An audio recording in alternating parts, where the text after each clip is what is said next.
Assalamu alaikum friends. Welcome to NJF Creation. இன்னைக்கு நம்ம சேனலில் பீஸா வீட்டிலே எப்படி ஈஸியாக செய்கிறது தான் ஃப்ரெண்ட்ஸ் பார்க்க போகிறோம். எவ்வளோ சீஸியாக இருக்குது பாருங்கள். அதுவும் பாஸ்தா பீஸா எப்படி செய்கிறதுன்னு தான் பார்க்க போகிறோம். நம்ம கடைகளில் வாங்கி சாப்பிட்றத விட வீட்டிலே செஞ்சு சாப்பிட்டோம்னா அது டேஸ்ட்டு ரொம்ப வேறு லெவலில் இருக்கும். கடையில் வாங்கி சாப்பிட்டா கூட ஒரு பீஸ் தான் நம்ம எடுத்து சாப்பிட்லாம். ஆனால் வீட்டில் செஞ்சு சாப்பிடும்போது நமக்கு எவ்வளவு வேணுமோ அவ்வளோ செஞ்சு சாப்பிட்டுக்கலாம். வாங்க எப்படி செய்கிறதுன்னு பார்க்கலாம். இதுக்கு நான் 1 டம்ளர் பால் எடுத்திருக்கேன். அந்த பால் ரொம்ப சூடாக இருக்கக்கூடாது, கை பொறுக்குமான சூட்டில் இருக்கணும். அதுக்கு 2 டேபிள் ஸ்பூன் அளவுக்கு ஈஸ்ட் சேர்த்துக்கலாம். நான் 3 கப் மைதா எடுத்துக்க போகிறேன். அதுக்கு 2 டேபிள் ஸ்பூன் அளவுக்கு ஈஸ்ட் சேர்த்துக்கணும். அப்புறம் 2 டேபிள் ஸ்பூன் அளவுக்கு சுகர் சேர்த்துக்கலாம். சேர்த்துட்டு நல்லா மிக்ஸ் பண்ணி விட்டுருங்க. மிக்ஸ் பண்ணி விட்டுட்டு இதை அப்படியே வச்சுருங்க. 20 மினிட்ஸ் வச்சுருங்க. அது ஆக்டிவேட் ஆகட்டும். 10 மினிட்ஸ்லாம் அது ஆக்டிவேட் ஆகாது. எப்படியும் 20 மினிட்ஸ் ஆகும். அதுக்குள்ளே நம்ம மாவு ரெடி பண்ணிடலாம். இன்றைக்கி நான் 3 கப் மைதா மாவு எடுத்திருக்கேன்.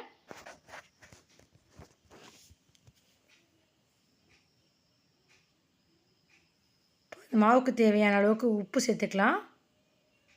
1 டீஸ்பூன் உப்பு சரி நல்லா மிக்ஸ் பண்ணி விட்டுடலாம். அப்புறம் 2 டேபிள் ஸ்பூன் அளவுக்கு ஆயில் சேர்த்துக்கலாம். சேர்த்து நல்லா மிக்ஸ் பண்ணி விட்டுட்டு நம்ம ஈஸ்ட் ஆக்டிவேட் பண்ணி வச்சுருந்தோம் இல்லையா, அதை அந்த மாவுலேயே சேர்த்துடலாம்.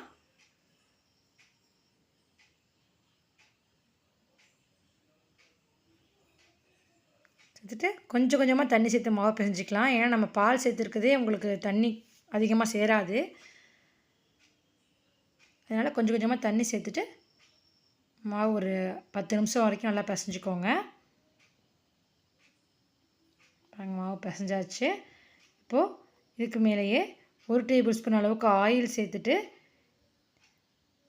நல்லா ஸ்ப்ரெட் பண்ணி விட்டுடலாம். ஃபுல்லாக ஸ்ப்ரெட் பண்ணி விட்டு டவல் போட்டு மூடி வச்சிடலாம். இப்படி இருக்கட்டும். 2 மணி நேரம் இருக்கட்டும். 2 மணி நேரத்துக்கு பிறகு நம்ம பார்க்கலாம். இப்போது பீஸாக்கு தேவையான பீஸா சாஸ், அப்புறம் mozzarella cheese, chilli flakes, Italian seasoning, இது எல்லாமே ஈஸியாக வீட்டில் எப்படி செய்கிறதுங்கிற வீடியோ நம்ம சேனலில் ஏற்கனவே அப்லோட் பண்ணியிருக்கேன். அந்த லிங்க்கு கீழே டிஸ்கிரிப்ஷனில் கொடுக்குற மறக்காமல் பாருங்கள்.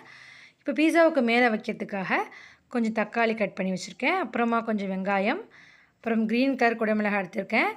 நீங்கள் எல்லோ இல்லை ரெட் எதுவுமே எடுத்துக்கலாம். அப்புறம் பிளாக் ஆலிவ்ஸ் கொஞ்சம் கட் பண்ணி வச்சுருக்கேன். இது எல்லாமே இப்போ நமக்கு ரெடியாக இருக்குது. நம்ம பாஸ்தா ரெடி பண்ணிடலாம். அதுக்கு தண்ணி கொதிக்க வச்சுட்டு அதில் ஒரு 1/4 டீஸ்பூன் உப்பு சேர்த்துக்கலாம். அப்புறமா 1 டேபிள் ஸ்பூன் அளவுக்கு ஆயில் சேர்த்துக்கலாம். இது நல்லா கொதித்த பிறகு நம்ம எடுத்து வச்சுருக்க பாஸ்தாவை சேர்த்துடலாம். 1/2 கப் அளவுக்கு பாஸ்தா எடுத்துருக்கேன். நல்லா கொதிக்கட்டும். கொதித்து வந்ததுக்கப்புறமா நம்ம ஸ்டவ்வை ஆஃப் பண்ணிவிட்டு வடிகட்டிக்கலாம். நல்லா கொதிச்சிட்ருக்கு. வெந்திருக்கான்னு பார்க்கலாம். வெந்துருச்சு. இப்போ நாம் இதை வடிகட்டி எடுத்துக்கலாம்.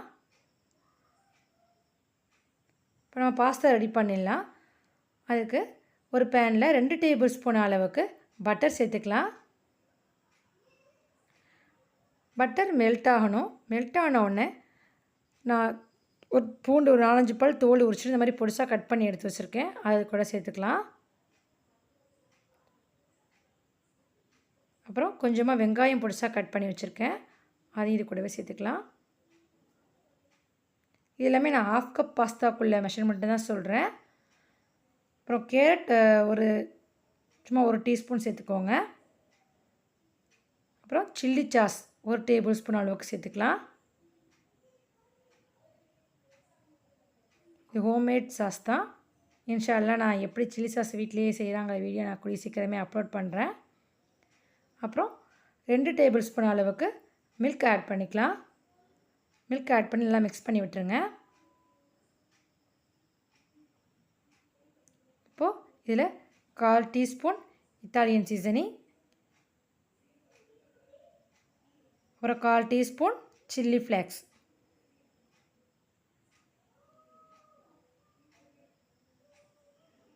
சேர்த்துட்டு நல்லா மிக்ஸ் பண்ணி விட்டுறலாம்.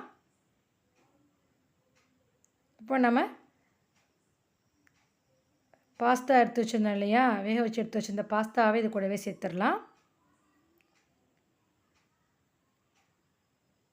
சேர்த்து நல்லா மிக்ஸ் பண்ணி விட்டுருங்க. மிக்ஸ் பண்ணிவிட்டு இதுக்கு தேவையான அளவுக்கு உப்பு 1/4 டீஸ்பூன் சேர்த்துக்கலாம். அப்புறம் 2 டேபிள் ஸ்பூன் அளவுக்கு சீஸ் ஆட் பண்ணிக்கலாம். நல்லா மிக்ஸ் பண்ணி விட்டுட்டு ஸ்டவ் ஆஃப் பண்ணிடலாம். அவ்வளோதான், நம்மளோட பாஸ்தாவும் ரெடியாக இருக்குது.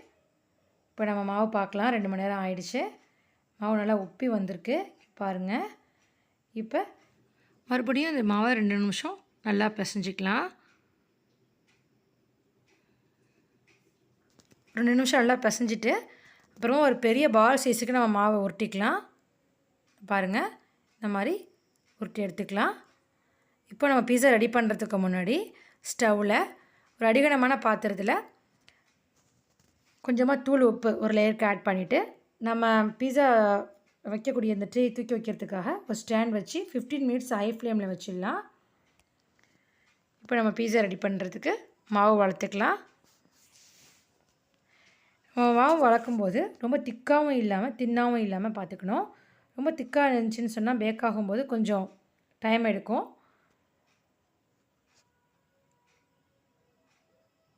இங்கே பாருங்கள், இந்த பதத்தில் மாவு நீங்கள் வளர்த்துக்கலாம். மாவு வளர்த்தாச்சு. நம்ம பீஸா வைக்கக்கூடிய அந்த ட்ரேயில் கொஞ்சமாக பட்டர் இல்லைன்னா நெய் நல்லா ஸ்ப்ரெட் பண்ணி விட்டுருங்க. ஸ்ப்ரெட் பண்ணி விட்டுட்டு நம்ம ரெடி பண்ணி வச்சுருந்த மாவை அந்த ட்ரேயில் சேர்த்துட்டு இந்த மாதிரி கார்னர்ஸ் ஃபுல்லாகவே நம்ம விரல்களாலே கொஞ்சம் அழுத்தம் கொடுத்து இந்த மாதிரி சின்ன பல்ல மாதிரி வச்சிடணும். இந்த மாதிரி ஃபுல்லாகவே வச்சுருங்க.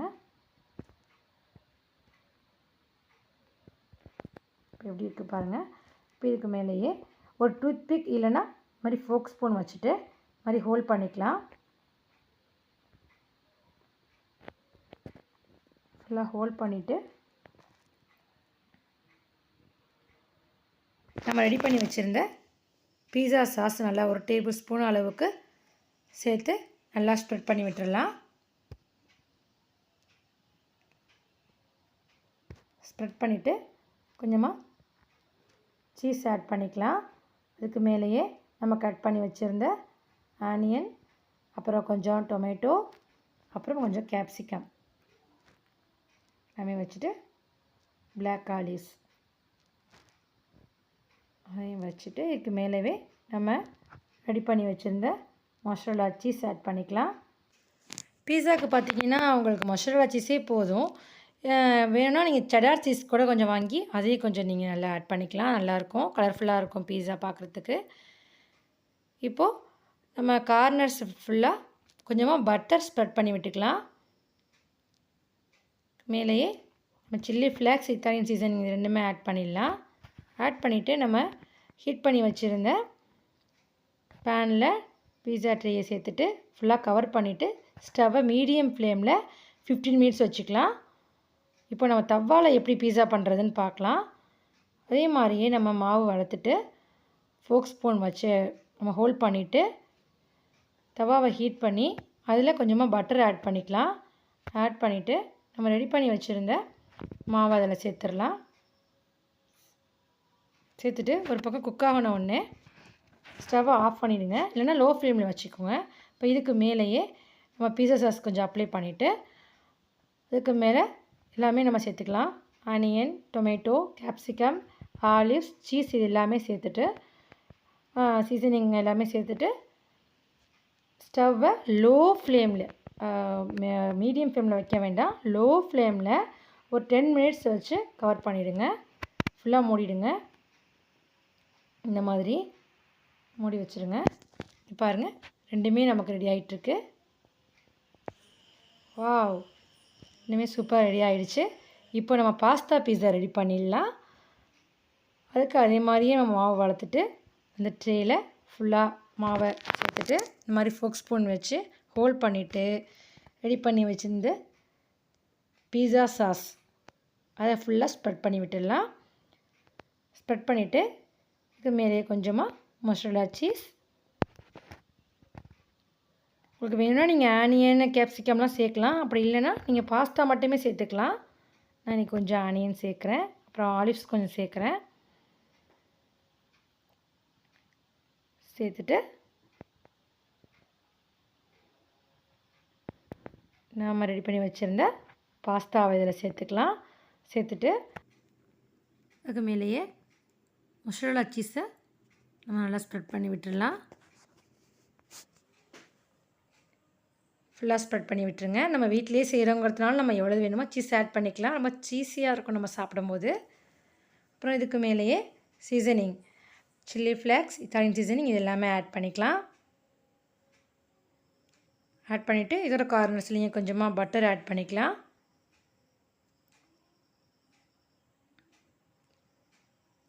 ஒரு 1/4 டீஸ்பூன் அளவுக்கு ஆட் பண்ணிக்கோங்க. இப்போது கார்னர்ஸில் கொஞ்சமாக பட்டர் அப்ளை பண்ணிவிட்டு பாஸ்தா பீஸா நம்ம ரெடி பண்ணிக்கலாம்.